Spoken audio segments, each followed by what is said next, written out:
welcome back to the channel. This is a 2002 Volkswagen GTI, and the turn signals don't work and the hazard lights don't work.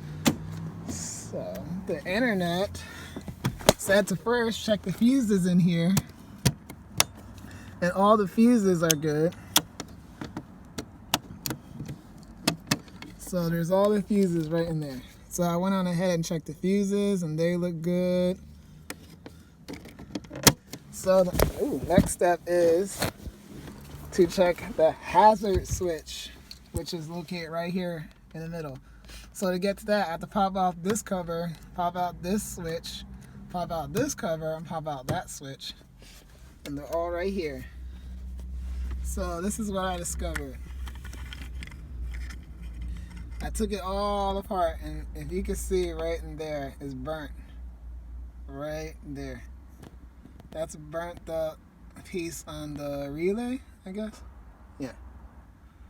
So I went on Amazon and I got a new switch, which is right here. So what I'm gonna do is put this new switch in and see if that fixes the problem.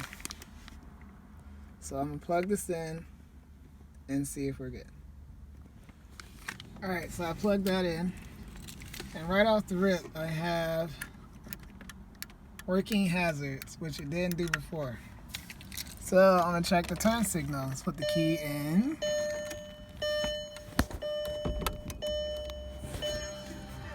Alright, I got working turn signals. Alright, so it was all because that broken switch. So this was about it was $12 on Amazon, plugged right in. So that's just a quick little fix. If your fuses work, your bulbs work, then check this hazard switch and see if your relay is burnt up, like right there, right here. And then just pop everything out and you're good to go. So you can have turn signals so you're not driving and like a maniac changing lanes without using your turn signals. So if that helps somebody, just like, subscribe, and if you have any questions, pop them down low. And thank you very much, and see you on the next one.